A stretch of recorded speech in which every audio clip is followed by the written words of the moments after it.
anak ibu mesantren, betul apa tidak? Anak ibu mesantren pengen jadi kiai, betul? Kiai Sahal sangat bahagia kalau anak ibu-ibu melebihi kiainya. Makanya saya bikin syair, ya Rabbi bil khalil iftah kulla talibina waj'alhumu khairan minna wa khairal umami.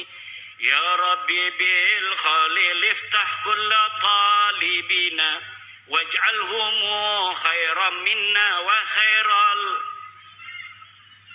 Ya Rabbi bil khalil, ya Tuhan dengan barokah Syekh Khalil Bangkalan, iftah kulla talibina, beri futuh santri-santri kami, waj'alhumu, jadikan mereka khairan minna, lebih baik daripada aku, wa khairal umami, dan sebaik-baiknya umat. Seorang kiai akan bahagia kalau muridnya lebih pinter daripada dirinya, betul? Kalau gurunya hafal Quran cuma 2 juz kayak saya, itu juga dulu.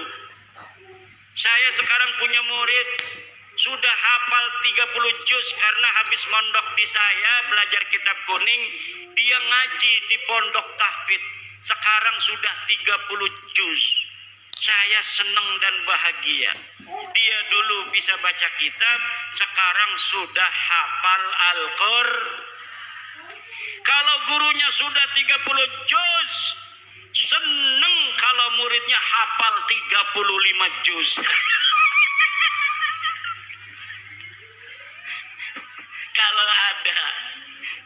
Kalau ada lebih dari 30 juz itu senang mungkin gurunya.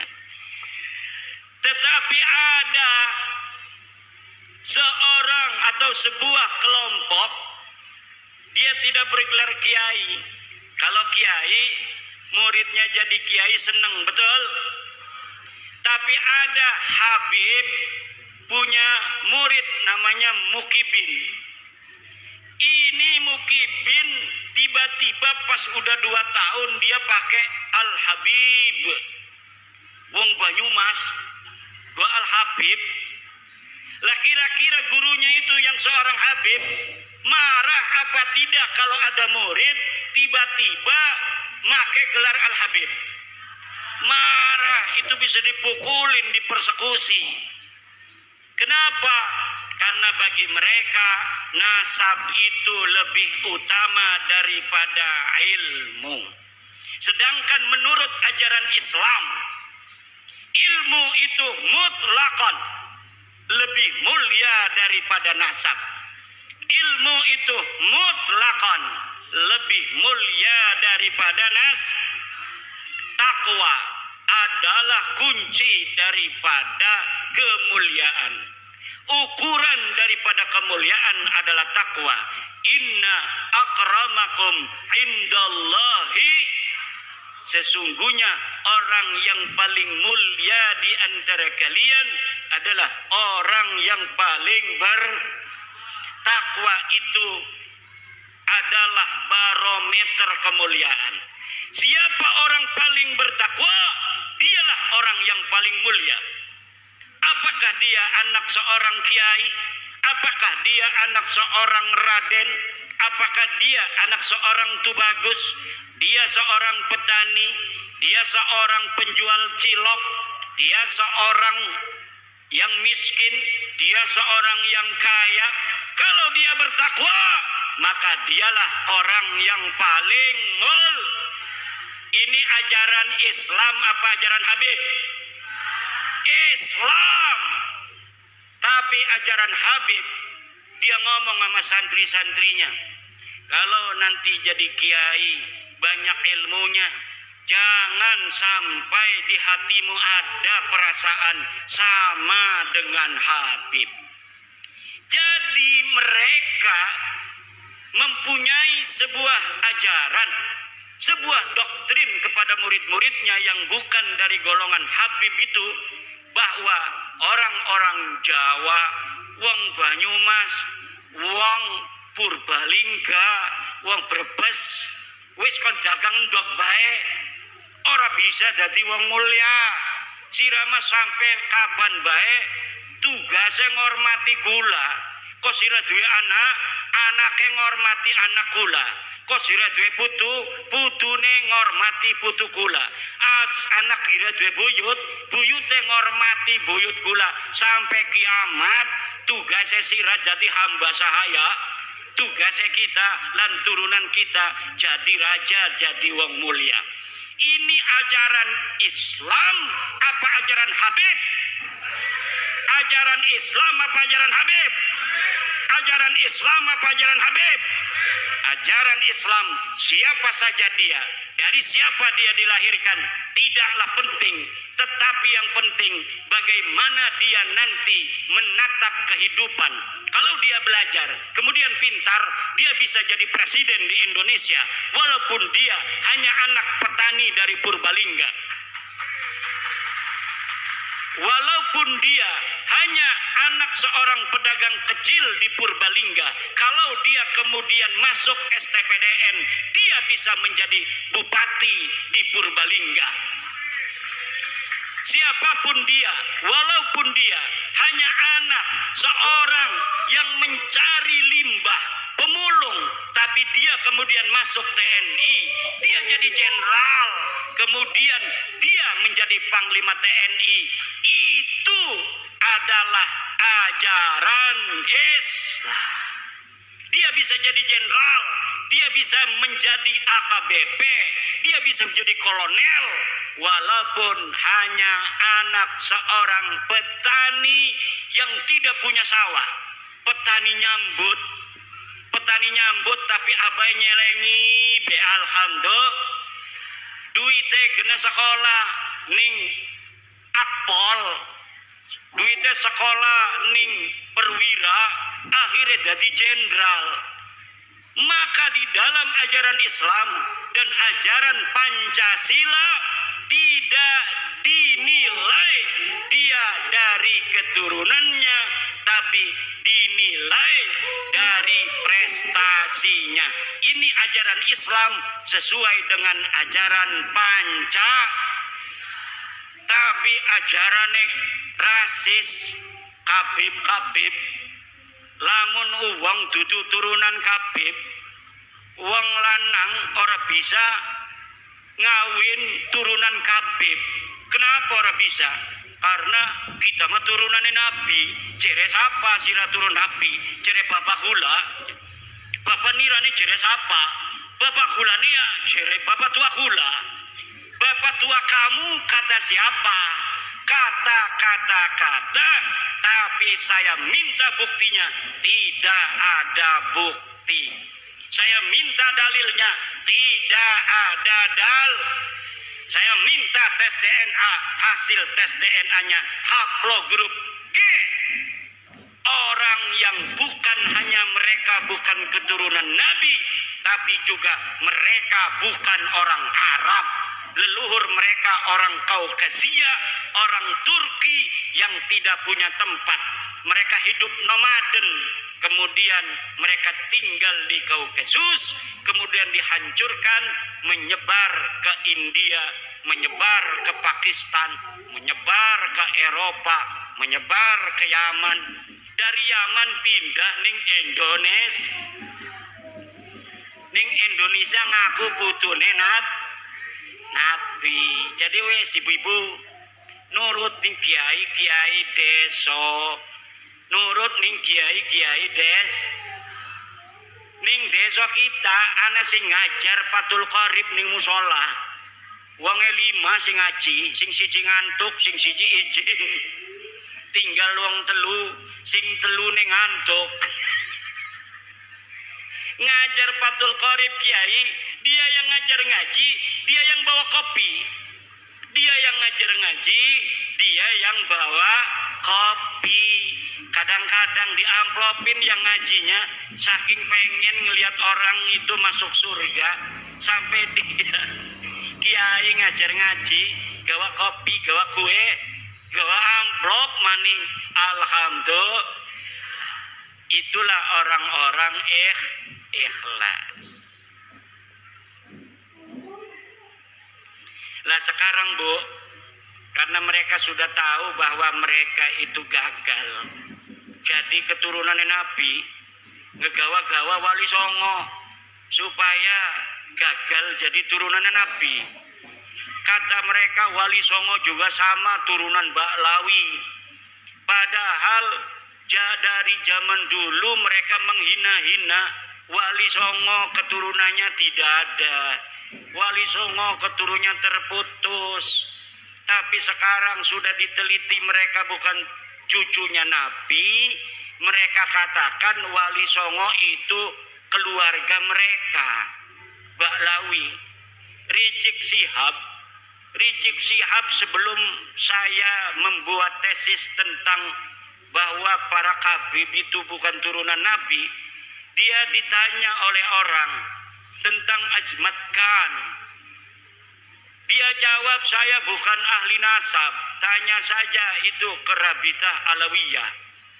Sekarang dia ketika nasab Habib ini sudah putus, gagal jadi putune Nabi, dia kemana-mana kampanye, ceramah muter-muter, mengatakan bahwa Wali Songo, Sunan Gunung Jati, anaknya yaitu Sultan Hasanuddin adalah merupakan keturunan dari Baklawi sama dengan Habib-Habib. Iki arane pengen ngegawa Wali Songo rungkat kaya dewekanane. Mereka sudah rungkat, mereka tidak sudi, tidak ridho. Kalau hanya mereka yang rungkat, mereka juga ingin bawa-bawa Wali Songo yang asli putune Nabi. Wali Songo asli putune Nabi, pengen supaya Wali Songo juga sama-sama putus nasabnya, sama-sama rungkat nasabe 2024. Ning dinti ceramah muter-muter pakai takbir lagi, salah pakai takbir. Saudara, Sunan Gunung Jati punya istri Nyai Rara Santang, takbir. Ligane salah. Nyai Rara Santang itu bukan istrinya Sunan Gunung Jati, tapi ibunya Sunan Gunung Jati. Udah salah pakai takbir. Takbir. Marah anak-anaknya keturunan Sunan Gunung Jati, akhirnya minta maaf. Saya mohon maaf. Sekarang dia ngomong lagi bahwa Sunan Ampel adalah anaknya Sunan Gresik. Salah maning bae. Kalau di Banten dia takut sama cucu-cucu Sultan Hasanuddin seperti saya sampai dia minta maaf. Sekarang saya tantang cucu-cucu Sunan Ampel yang ada di Surabaya, bisa tidak mereka membuat Rizik Syihab minta maaf kepada keturunan Sunan Ampel Surabaya?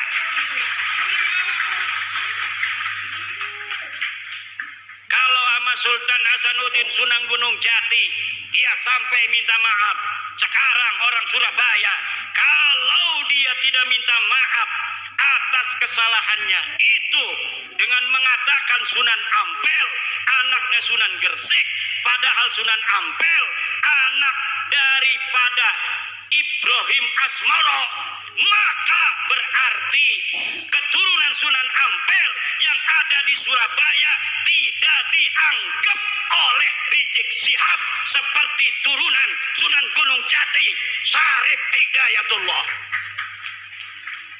Coba mana eta turunan Sunan Ampel di dia?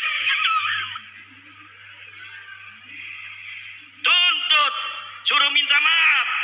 Bukan bapaknya Sunan Ampel Ibrahim Asmoro Kondi. Kalau Sunan Gresik itu Maulana Malik Ibrahim. Harus minta maaf. Semakin ngomong semakin banyak salahnya dia. Karena apa? Bukan ahli nasab, nggak ngerti nasab, maksa-maksain bicara nasab. Saking marahnya sama saya, marah bener sama saya itu. Saya sejak kecil jadi cucu Nabi, masa mau mati jadi mantan cucu Nabi? Yang bener aja. Ama Roma Irama marah juga. Roma Irama sampai ditelepon marah. Kata Roma Irama, siapa lu negur-negur gue? Wih, hebat juga tuh Bang Haji. Bang Haji Roma kenal, Bu? Bu, kenal nggak Bang Haji Roma? Yang nyanyi apa contoh lagunya? Sebujur Bangkai. Satu lagu Roma Irama Sebujur Bangkai lebih utama dari ceramah para habaib 70 habaib. Satu lagu Sebujur Bangkai Roma Irama lebih mulia dan lebih manfaat bagi umat Islam daripada ceramah 70 habaib.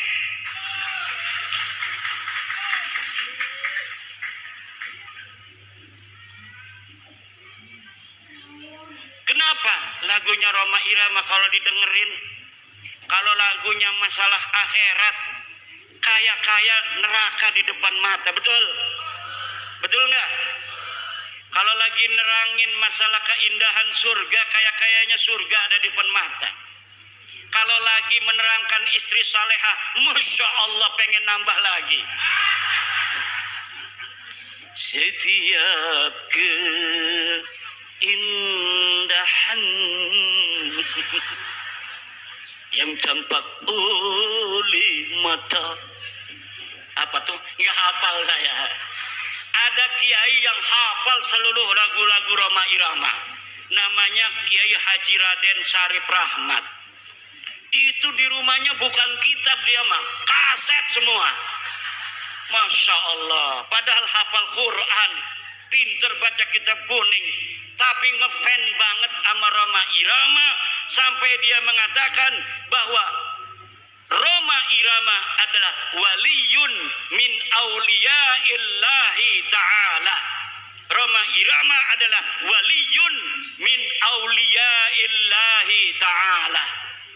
Coba kita lihat, umurnya sudah 80 tahunan. Tapi ketika mendengar tentang tesis saya, dia ingin menelusuri, dia ingin meneliti. Kemudian sekarang dia mempunyai keyakinan bahwa para habib ini bukan keturunan baginda Nabi besar Muhammad sallallahu alaihi wa alihi wasallam. Kalau orang siapa saja yang masih ragu-ragu di hatinya, takut kewalat, maka lihat sebelum ayat Aqsal Madinah. Qalu inna tatayyarna bikum la illam tantahu lanarjumannakum wa la yamassannakum minna adzabun alim. Mereka orang berkata, inna tatayyarna bikum, nanti aku kewalat kalau mengikuti agama Islam Nabi Isa. Kata Rasul-Rasul itu, qalu ta'irukum ma'akum,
membatalkan nasab kamu dengan dalil-dalil.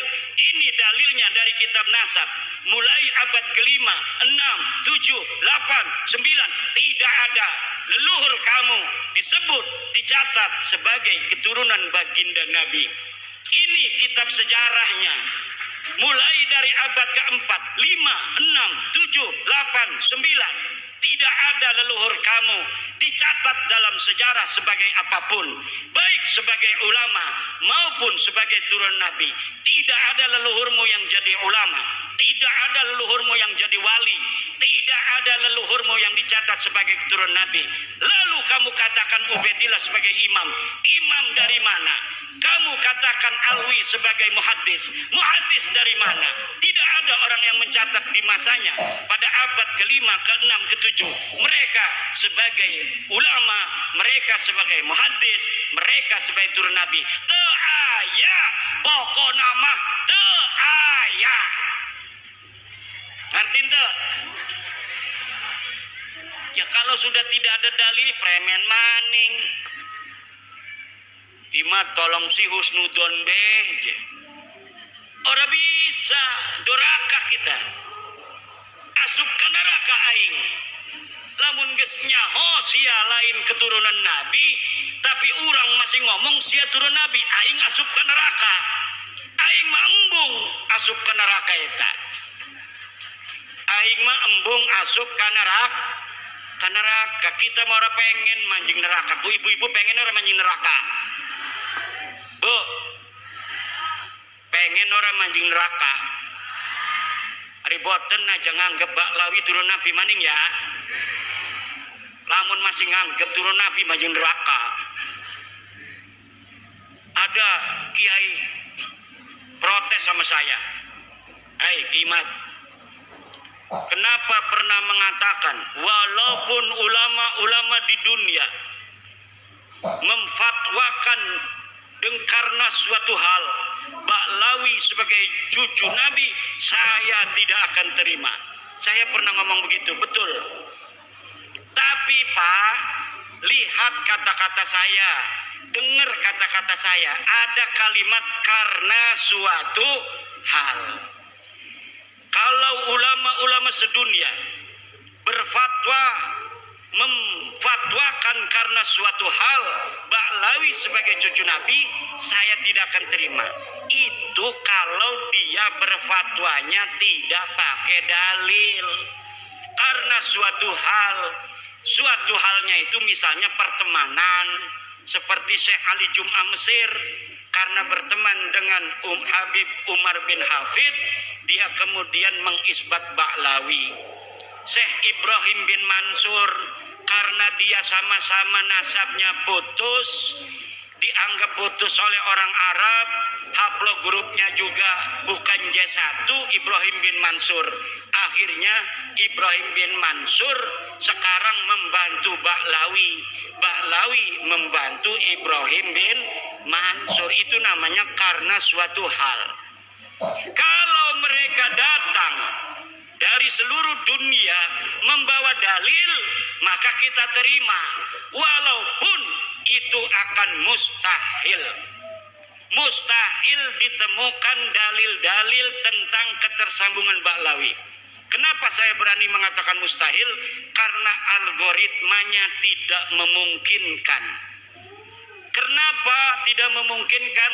Karena di abad 9 saya sudah ainul yakin melihat dalil-dalil bagaimana mereka membangun nasab itu di abad 9.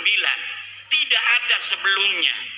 Maka tidak mungkin akan ditemukan dalil di abad ke-8, dalil di abad ke-7, dalil di abad ke-6. Tidak mungkin ditemukan karena algoritma pembentukan fabrikasi daripada nasab mereka hanya baru ada di abad 9. Kalau sampai mereka bawa manuskrip katanya abad ke-6, ke-5, saya pastikan itu manuskrip palsu.